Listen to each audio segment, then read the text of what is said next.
Hello students. आज हम बात करने वाले हैं डाइलेक्ट्रिक कांस्टेंट के बारे में, यानी परावैद्युतांक या पैरावैद्युतांक के बारे में हम बात करने वाले हैं। देखिए, परावैद्युतांक क्या होता है ये बात हम करेंगे अभी, लेकिन उससे पहले मैं कुछ आपको बता रहा हूँ, आप ध्यान से देखेंगे। मान लीजिए आपके पास दो आवेश हैं Q1 और Q2, और इन दोनों के बीच में या तो हवा है या हवा भी नहीं है, यानी निर्वात है। यानी स्टूडेंट्स, मैं क्या कह रहा हूं, मैं ये कह रहा हूं कि दो आवेश हैं और उनके मध्य क्या उपस्थित है, हवा या निर्वात उपस्थित है। तो उनके मध्य जो विद्युत बल लगेगा उसका मान सर्वाधिक होगा। यानी मैं आपसे ये कह रहा हूं कि हवा या निर्वात की उपस्थिति में आवेशों के मध्य लगने वाला विद्युत बल क्या होगा, सर्वाधिक होगा। ठीक है। अगर इन दोनों आवेशों के मध्य आपने कोई कुचालक माध्यम रख दिया तो इनके मध्य जो विद्युत बल लग रहा था वो पहले की तुलना में कम हो जाएगा। यानी हवा या निर्वात की तुलना में ज्यादा बल लग रहा होगा, और जैसे ही आप कोई माध्यम रख देंगे तो जो विद्युत बल का मान है जो इनके मध्य लगने वाला है वो क्या हो जाएगा, कम हो जाएगा। और अगर आप इन दोनों के मध्य कोई सुचालक माध्यम रख देंगे, सुचालक समझते हैं ना आप, जो मैंने पहले डिस्कस किया है भाई, जिनमें आवेश प्रवाहित होता है। सुचालक माध्यम अगर आप रख देंगे तो आवेशों के मध्य लगने वाले विद्युत बल का मान कितना हो जाता है, शून्य हो जाता है। ये स्टूडेंट्स आपके 3 क्वेश्चन भी बन गए अलग अलग से। अब जरा ध्यान देंगे। अब मैं आता हूं इसकी परिभाषा पर। अभी मैंने आपको एक बात बताई है कि आवेशों के मध्य हवा या निर्वात की उपस्थिति में विद्युत बल का मान सर्वाधिक होता है, और आप जैसे ही कोई माध्यम रखेंगे तो उनके मध्य लगने वाला विद्युत बल का मान क्या हो जाएगा, कम हो जाएगा। ठीक है, यही बात समझ रहे हो ना आप। मान लो कि हवा या निर्वात की उपस्थिति में आवेशों के मध्य कितना बल लगता है, मान लो 50 न्यूटन बल लगता है। क्या कह रहा हूं स्टूडेंट्स, मैं कह रहा हूं कि मान लीजिए आवेशों के मध्य हवा या निर्वात की उपस्थिति में कितना बल लगता है, 50 न्यूटन बल लगता है। और जैसे ही आप कोई माध्यम रखते हैं तो उनके मध्य मान लीजिए कितना बल लगता है, 10 न्यूटन बल लग जाता है, मान लीजिए। तो हवाई निर्वात की तुलना में माध्यम रखने पर बल का मान कम हो गया ना। अगर मैं इस संख्या के आधार पर देखूं तो कितने गुना कम हुआ, 5 गुना कम हो गया। कितने गुना कम हो गया, 5 गुना। यानी जैसे ही आपने माध्यम रखा तो हवाई निर्वात की तुलना में विद्युत बल का मान कितना गुना हो गया, कम, 5 गुना। तो ये जो 5 गुना कम हुआ ना हवा या निर्वात की तुलना में, ये इस माध्यम का क्या कहलाएगा, परावैद्युतांक कहलाएगा। इस माध्यम का क्या कहलाएगा, परावैद्युतांक। तो देखिए स्टूडेंट्स, मैं जो बात कर रहा हूं परिभाषा के तौर पे बोलूंगा। माध्यम की उपस्थिति में आवेशों के मध्य कार्यरत बल का मान हवा या निर्वात की तुलना में जितने गुना कम प्राप्त होता है वह उस माध्यम का क्या कहलाता है, परावैद्युतांक कहलाता है। क्या बोला मैंने बोला आवेशों के मध्य माध्यम की उपस्थिति में कार्यरत बल का मान हवा या निर्वात की तुलना में जितना गुना कम प्राप्त होता है वह उस माध्यम का परावैद्युतांक कहलाता है। और परावैद्युतांक को यहां पर एप्सिलॉन आर से दर्शाते हैं। स्टूडेंट्स एक बात ध्यान रखेंगे, जैसे मान लीजिए यहां पर माध्यम रखने पर 5 न्यूटन बल आ जाता और यहां पर 50 न्यूटन बल प्राप्त होता, तो कितने गुना कम होता? 10 गुना कम होता।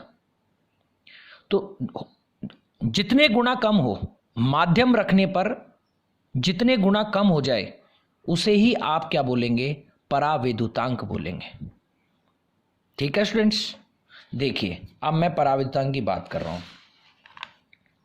क्या है परावैद्युतांक? तो परावैद्युतांक का सूत्र क्या होगा स्टूडेंट्स? हवा या निर्वात की उपस्थिति में आवेशों के मध्य बल। किसकी उपस्थिति में? हवा या निर्वात की उपस्थिति में आवेशों के मध्य बल और माध्यम की उपस्थिति में आवेशों के मध्य बल। परावर्तन को किससे दर्शाते हैं? एप्सिलॉन आर से। कूलाम के नियम से पहले ज्ञात कर चुके हैं हम। हवा की उपस्थिति में क्या होगा? 1/4 पाई एप्सिलॉन 0 Q1 Q2 बटा आर स्क्वायर। और माध्यम की उपस्थिति में क्या होगा? 1/4 पाई एप्सिलॉन Q1 Q2 बटा आर स्क्वायर। अब आप देख पा रहे होंगे कि ये तो कट गए, एक जैसे हैं, और यहां पर क्या आ गया? एप्सिलॉन आर बराबर, देखिए 1/4 पाई एप्सिलॉन 0 ये है, और ये कहाँ चला जाएगा? ऊपर 4 पाई एप्सिलॉन बटा 1। 4 पाई से 4 पाई कट गया, तो एप्सिलॉन आर बराबर में एप्सिलॉन बटा एप्सिलॉन 0। ठीक है स्टूडेंट्स, ये था हमारा परावैद्युतांक। तो मैंने क्या कहा कि माध्यम की तुलना में, हवा या निर्वात की तुलना में माध्यम रखने पर जितना गुना बल कम हो जाएगा, 2 गुना कम होगा, 3 गुना, 5 गुना, 6 गुना, जितना गुना कम हो जाएगा वही उस माध्यम का क्या कहलाएगा? परावैद्युतांक कहलाएगा। तो देखिए स्टूडेंट्स, यहां पर आप क्या करेंगे? ये जो हमारे पास है ये सूत्र, ये सूत्र है, इस पर भी न्यूमेरिकल पूछा जा सकता है। और ये जो सूत्र मैंने हिंदी में लिखा है, इस सूत्र को मैं जनरल अगर लिखना चाहता तो मैं ऐसे लिखता, देखिए क्या लिखता? एप्सिलॉन आर बराबर हवा की उपस्थिति में बल और नीचे क्या है? माध्यम की उपस्थिति में बल। ये भी सूत्र, इस पर भी न्यूमेरिकल पूछा जा सकता है, इस पर भी न्यूमेरिकल पूछा जा सकता है। अब मैं आ जाता हूं परावैद्युतांक जो हमारा टॉपिक है। इस परावैद्युतांक टॉपिक पर क्या क्या क्वेश्चन बन सकते हैं और कैसे कैसे क्वेश्चंस बन सकते हैं। एक, सबसे पहले आपसे पूछा जा सकता है इस टॉपिक के अंदर कि परावैद्युतांक किसे कहते हैं। तो आप ये जनरल परिभाषा लिख देंगे और सूत्र लिख देंगे। मान लीजिए आपसे पूछ लिया, एक क्वेश्चन आपसे ये पूछ लिया जा सकता है, एक आपसे अब एक अंक के क्वेश्चंस पूछे जा सकते हैं। और एक अंक में आपसे, अभी मैंने कहा था, आपसे पूछा जा सकता है कि आवेशों के मध्य हवा या निर्वात की उपस्थिति में कार्यरत विद्युत बल का मान कितना होता है? तो आप बता देंगे विद्युत बल का मान सर्वाधिक होता है। कोई माध्यम रखने पर विद्युत बल का मान इनके बीच में कम हो जाता है, यानी कुचालक रखने पर। और अगर कोई सुचालक रख दिया जाए तो विद्युत बल का मान क्या हो जाता है? 0। तो ये 3 प्रकार के क्वेश्चंस बन सकते हैं। इसमें आपसे घुमा भी सकता है, आपसे कह देगा कि आवेशों के बीच में ये कुचालक नहीं बोलेगा, और कुचालक नहीं बोल करके आपसे क्या कह देगा? कोई पदार्थ दे देगा। तो आपको खुद को समझना पड़ेगा कि कुचालक है कि सुचालक है, क्या है। और ऐसे ही इसमें देख लिया जाएगा, है ना। जैसे इसका क्वेश्चन पूछा गया कि आवेशों के मध्य सुचालक माध्यम उपस्थित हो तो कार्यरत विद्युत बल का मान कितना होता है? तो आप कितना बता देंगे? 0। ये 3 क्वेश्चंस इसमें पूछे जा सकते हैं। पहला क्वेश्चन क्या था? एक आपसे पूछा जा सकता था परावैद्युतांक किसे कहते हैं। एक क्वेश्चन, 3 क्वेश्चन आपके ये हो गए, इन पे एक एक करके क्वेश्चन पूछे जा सकते हैं। इसके अलावा आपसे ये और ये, इन पर आपसे न्यूमेरिकल पूछे जा सकते हैं। इनको मैं आगे डिस्कस करूंगा, लेकिन इसके अलावा भी कुछ क्वेश्चंस पूछे जा सकते हैं। और वो क्या हैं मैं देखिए बता रहा हूं आपको। मैं एक टेबल दिखा रहा हूं जिसके मान भी आपसे पूछे जाते हैं और बोर्ड में अक्सर पूछे गए हैं। तो देखिए वो क्या है। देखिए मैं एक टेबल बता रहा हूं आपको। इस टेबल में क्या है, मैंने टेबल बनाई है, उसमें आप देखिए ध्यानपूर्वक से। पराविद्युतांक पदार्थों के लिए आपेक्षिक विद्युतशीलता या पराविद्युतांक कितने पर? 20 डिग्री सेल्सियस पर। अब यहाँ पर कंफ्यूज हो सकते हैं कुछ बच्चे, उनको लगेगा कि यार ये सर तो पराविद्युतांक पढ़ा रहे थे और अभी ये आपेक्षिक विद्युतशीलता भी बीच में आ गई। तो देखिए, पराविद्युतांक का ही दूसरा नाम यहाँ पर क्या है? आपेक्षिक विद्युतशीलता है। तो आप इसमें कंफ्यूज नहीं होंगे। तो देखिए, बोर्ड में पूछा गया था एक बार कि आसुत जल का पर आपेक्षिक विद्युतशीलता कितनी होती है। तो आसुत जल की जो आपेक्षिक विद्युतशीलता होती है वो कितनी होती है? 80 होती है। कितनी होती है? 80। ठीक है। और सुचालक के लिए आपेक्षिक विद्युतशीलता कितनी होती है? अनंत होती है। तो स्टूडेंट्स एक बात ध्यान रखेंगे, कई बार बच्चे कंफ्यूज हो जाते हैं। अभी मैंने पीछे क्वेश्चन डिस्कस किया था कि आवेशों के मध्य सुचालक माध्यम उपस्थित हो तो विद्युत बल कितना होता है? तो विद्युत बल तो शून्य होता है, लेकिन आपेक्षिक विद्युतशीलता या पराविद्युतांक कितना होता है? अनंत। वो ध्यान रखेंगे, ये अलग अलग क्वेश्चंस हैं। तो जैसे इसमें किसी का भी नाम देकर के आपसे पूछा जा सकता है, मैंने उन्हीं के बारे में बात की है जो बोर्ड में आपकी बोर्ड की बुक में है।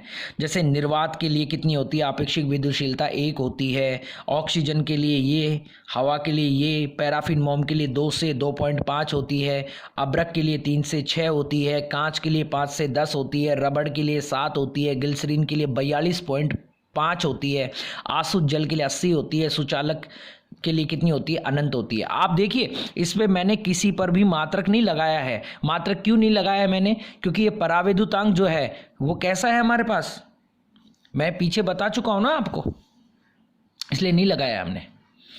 अब देखिए अभी आप, तो ये क्वेश्चंस हो गए। तो स्टूडेंट्स कौन कौन से हो गए हमारे पास?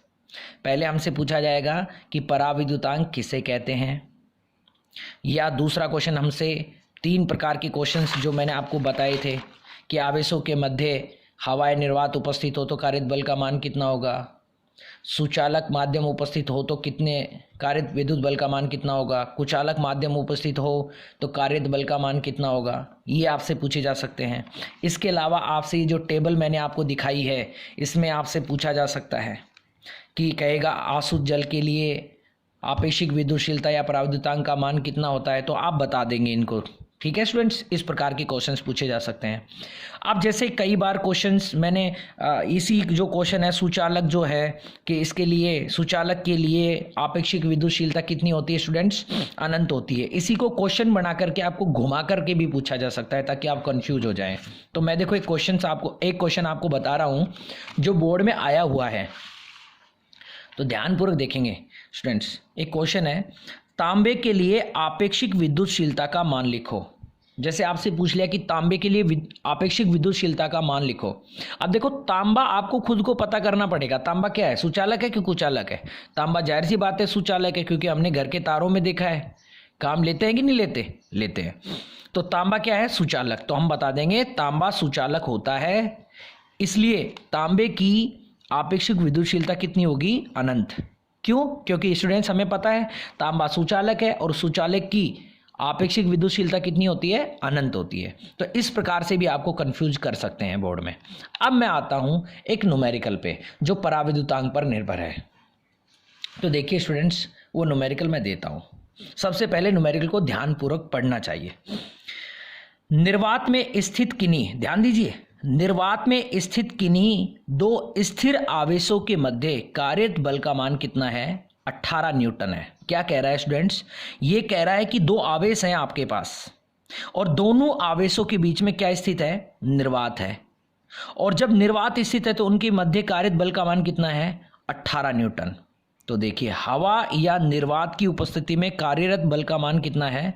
18 न्यूटन। ये आपको दे रखा है। ठीक है। अब कह रहा है इनके मध्य 1 mm मोटाई व 6 पराविद्युतांक वाली कांच की पट्टिका रख दी जाए।